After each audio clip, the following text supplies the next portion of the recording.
ये जो पेपर मैं तुम्हें करवा रहा हूँ एक प्रकार का ऐसा पेपर है जो तुम्हारे एग्जाम में हूबहू क्वेश्चन आने वाला है और हर बार आता है। हर बार समझोगे दिसंबर के आसपास लॉन्च करता है। दिल्ली गवर्नमेंट का ये ट्रिक ही है, हर बार दिसंबर के आसपास लॉन्च करेगा और उसका पूरा पूरा हूबहू क्वेश्चन पूछेगा। जैसे क्वेश्चन नंबर 24 को तुम देख लो, इसमें सर्कल का पूछा है ना, तो तुम्हारे जो फाइनल एग्जाम होंगे उसमें क्वेश्चन नंबर 24 सर्कल का ही होगा और इससे मिलता जुलता ही होगा। थोड़ा बहुत डाटा चेंज कर देता है, नहीं तो पूरा हूबहू देता है। अब पास करने का पूरा मौका है, ये पेपर छोड़ करके और कोई पेपर आना भी नहीं है। तुम चाहो तो 80 आउट ऑफ 80 स्कोर आराम से कर सकते हो अगर ढंग से ये पेपर को कर लो तो। 2 सेट क्यों दिए तुम्हें लेकर के?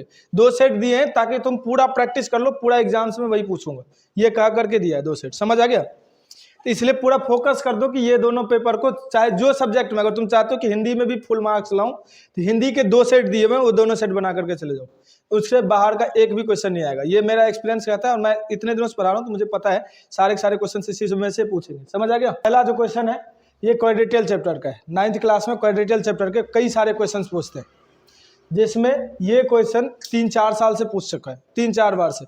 नया बुक जो बना है उसमें से ये क्वेश्चन नंबर को ही हटा दिया, 8.1 क्वेश्चन नंबर 1। ठीक है, सेम क्वेश्चन है।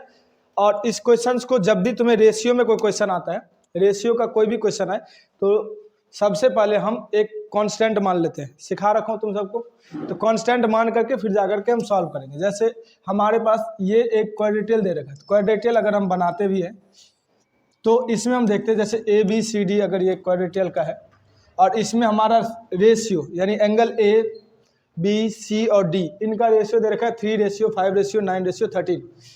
तो इसमें जब तुम जाओगे तो इसको एक x मान लेना constant, let x is constant, जो हिंदी में हो x एक स्थिरांक मान लेना। ठीक है, उसके बाद हम इस पे जाएंगे तो 3x प्लस में लिख दिया 5x प्लस में लिख दिया 9x प्लस में लिख दिया 13x बराबर में लिख दिया 360, क्योंकि चारों एंगल का सम कितना होता है 360। तो इसको हम जब जोड़ लेंगे सबको तो देखो इसका आ जाएगा 3, 8, 17, 13, 30, 30x आ गया बराबर में कितना आ गया 360। x बराबर आ गया 360 बाय में 30, कट जाएगा तो देखो हमारे पास कितना है 12। अब जो हम कांस्टेंट माने थे उसमें हम जाएंगे 3x पे, तो 3 इंटू में चले गए किस पे 12, तो कितना हो गया 36 डिग्री पहला। दूसरा 5 गुना 12, इसमें आ गया हमारे पास 60 डिग्री दूसरा।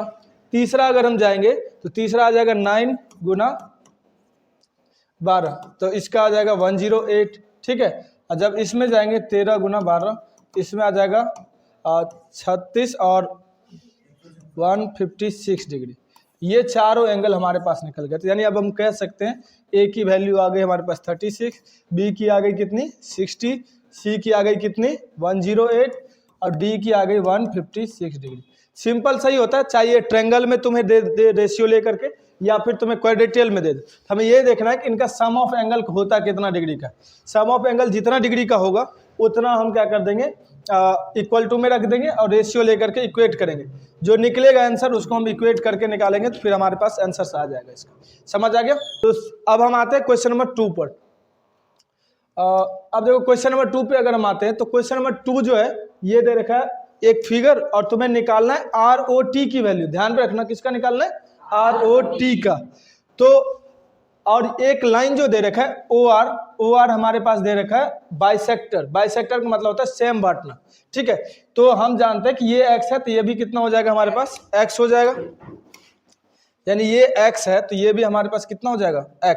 ठीक है, तो ये भी x हो गया। हम मान लेते हैं कि ये हमारे पास y होगा। ठीक है, हम ये लेट कर लेते हैं तो ये भी कितना होगा y, क्योंकि ये क्या दे रखा है बाइसेक्टर। समझ आ गया सबको? और एक लाइन कौन सा बन रहा है POQ, तो हम ये लिख सकते हैं कि POQ इज लाइन, यानी POQ क्या है एक रेखा है, लिख सकते हैं। POQ को क्या लिख सकते हैं एक रेखा। ठीक है, अब हम आ जाएंगे तो इनमें तुम देखो क्या क्या बना है। इसमें हमारे पास बना है कि x प्लस y ये बराबर में कितना होगा 180 डिग्री, क्योंकि ये चारों मिलाकर के कितना बन रहा है 180 डिग्री।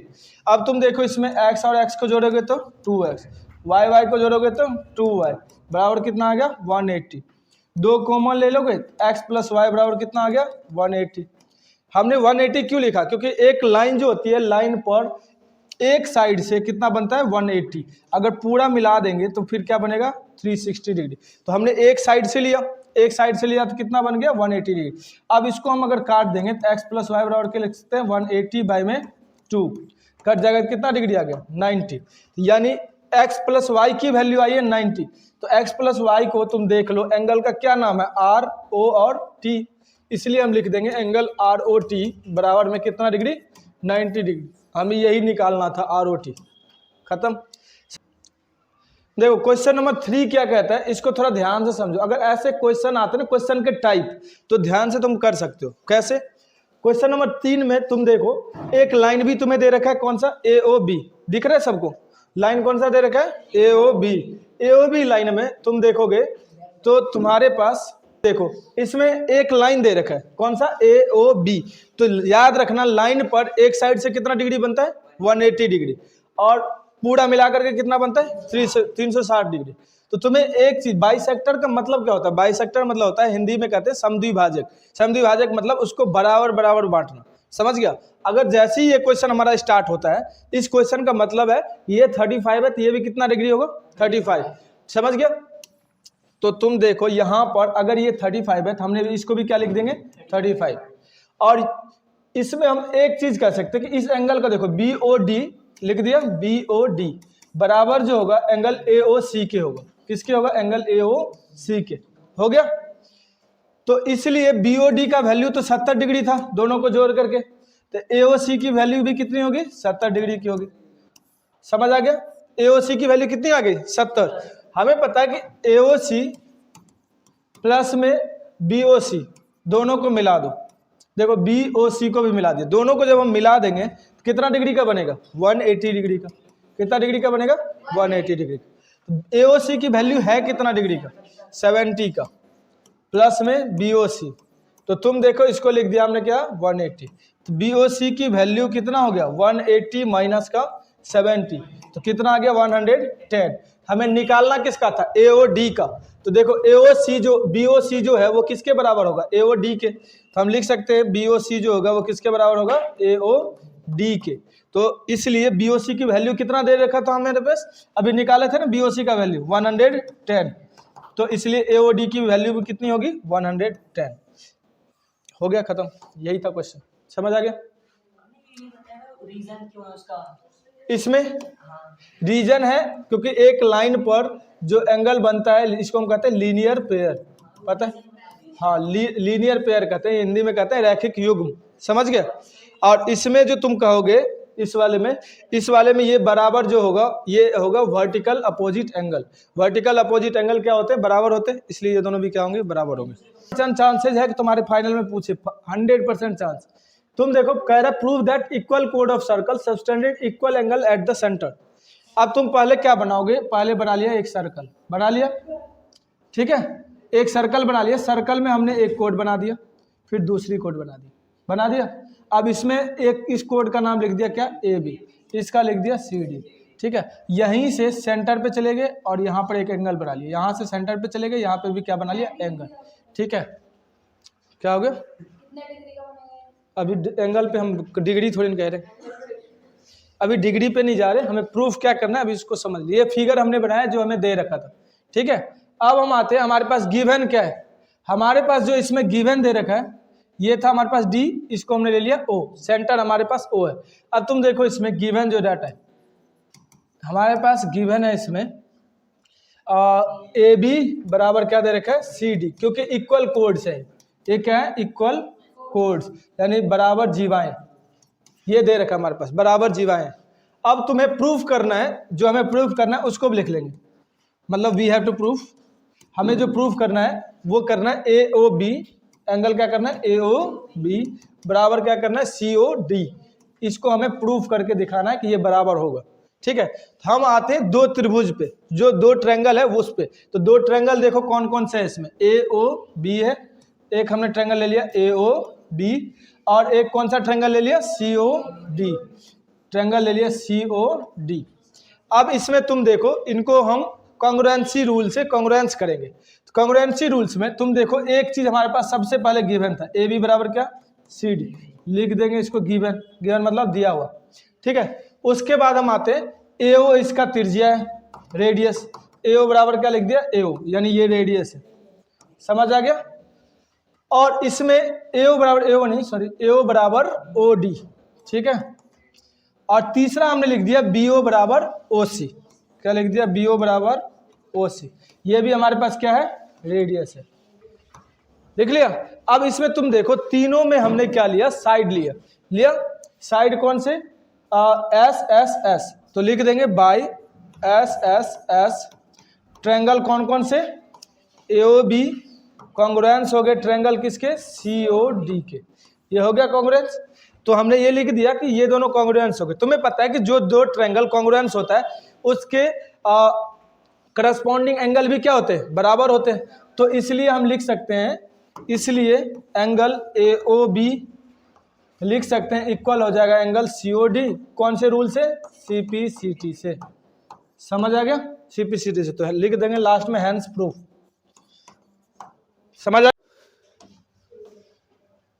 चलो देखो अगला क्वेश्चन है स्टैटिक्स चैप्टर से। स्टैटिक्स चैप्टर तुम्हें पता है लास्ट का सबसे है। अब उस चैप्टर में तुम्हें ये कह रहा है कि 10 फैमिली ऐसे हैं जिसके खर्चे जो है मंथ के तुम्हें दे रखा है, एक्सपेंडिचर दे रखा है फैमिलीज के, ठीक है, 10 फैमिलीज के, 10 फैमिलीज के। अब तुम देखो इसमें अगर तुम्हारे पास ऐसे क्वेश्चन आए ना, तो सबसे पहले क्वेश्चन को करोगे कैसे, क्वेश्चन को करने के लिए सबसे आसान ट्रिक ये कि तुम्हें इसमें सबसे पहले चले जाना और इस वाले ग्रुपिज्म को कर लेना। ग्रुप में किसको करना है, ये 100 से 120 है, हमने लिख दिया।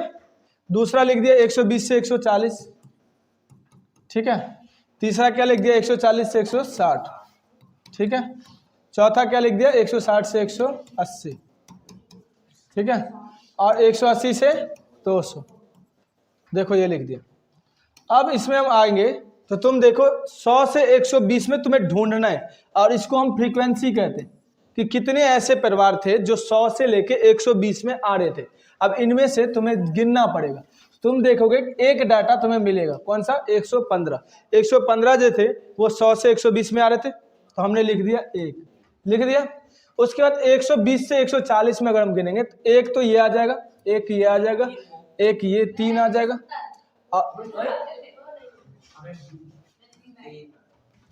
कहाँ से आ जाते बच्चे ऐसे डेंजरस से। 170 कहाँ से आ रहा है भाई, 120 से 140 में 3 डाटा थे।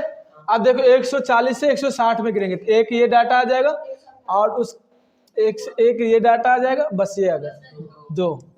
अब 160 से 180 में गिनो तो 160 से 180 में गिनोगे तो एक तो ये आ गया 2, एक 3 डाटा आ गया।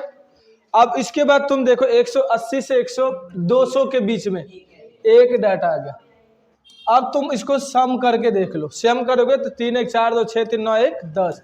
तो याद रखना ये सम इसके बराबर होगा। जो पिछला तुम्हें क्वेश्चन पढ़ा ना कितनी फैमिली का दे रखा था, 10 फैमिली का, तो देखो ये कितना आ गया 10। अगर इसके बाद टैली बॉक्स बनाने इसको तो तुम क्या कर सकते हो, इसके लिए 1 को 1 लिख लेना, 3 को पता ही है 2 3, ठीक है, और उसके बाद 1 लिख दिया, ठीक है। और मैंने कहा भी था कि ये पूछ सकता है तुमसे। इसमें देखो तुम्हारे पास 2 ऑप्शन है, तो 2 ऑप्शन में से पहला ऑप्शन जो है तुम्हारे पास ये है और इसके बाद ये है। तो दोनों क्वेश्चन को मैं तुम्हें करवा देता हूँ। पहला क्वेश्चन देखो इसमें क्या है। पहला क्वेश्चन है कि XYZ जो है वो तुम्हारे पास कितना है 64। XYZ कितना है 64। तो तुम पहले, और ये कह रहा है draw a figure from the given information if YQ रे इसको बाइसेक्ट करता था। हमने क्या किया, पहले एक बार XY बना दिया, ठीक है, क्या बना दिया XY, ठीक है। और इसको प्रोड्यूस करा जाता है पॉइंट P तक, हमने P तक इसको बढ़ा दिया, ठीक है, जिसमें ये कह रहा है कि XY is produce two point P। अब ये तुम्हें दे दिया, इसी लाइन को हमने आगे बढ़ा दिया। अब तुम देखो इसमें दे रखा है XYZ की वैल्यू कितनी है 64। और उसके बाद तुम देख लो जिसमें YQ रे है, YQ रे जो है एक बार ZYP को, यानी ZY और P को YQ रे बाइसेक्ट करती है, ऐसा दे रखा है तुम्हारा। और जिसमें XYZ की वैल्यू कितना दे रखा है 64। अब ये इसने इसको बाइसेक्ट कर दिया। तुम बाइसेक्ट का मतलब ही अभी मैंने तुम्हें बताया था कि ये X होगा, ये भी क्या होगा X। तीनों एंगल को तुम जोड़ लो, यानी हम क्या लिख सकते हैं, x प्लस 64 बराबर में कितना हो जाएगा 180। तो देखो इसमें कितना आ गया 2x बराबर में 180 माइनस का 64, x बराबर आ जाएगा जब इसको माइनस करोगे तो कितना आएगा 116, अब बाय में 2 कट के कितना आया 58 डिग्री, कितना आ गया 58 डिग्री। अब इसमें देखो ये अभी खत्म नहीं हुआ ये क्वेश्चन, अब इसमें क्या कह रहा है, reflex of Q Y P निकाल, क्यू वाई पी का रिफ्लेक्स। तो देख इसमें कौन सा है क्यू वाई पी, यानी ये एंगल जितना निकला है ना, यानी ये निकला है कितना डिग्री हमारे पास 58 डिग्री, तो इसका रिफ्लेक्स कैसे निकालेंगे, रिफ्लेक्स निकलता है 360 में से माइनस करके, 360 में से माइनस कर दे कितना आ गया 302, यानी हम लिख देंगे ये किस एंगल का हो गया क्यू वाई पी का reflex of Q Y P, यानी हिंदी में कहेंगे इसको क्यू वाई पी का परावर्ती कोण जो हो गया ये हो गया 302 डिग्री, क्योंकि जब भी परावर्ती निकालना पड़ेगा तो उसको हम कितने में से माइनस करेंगे 360 में से, समझ आ गया।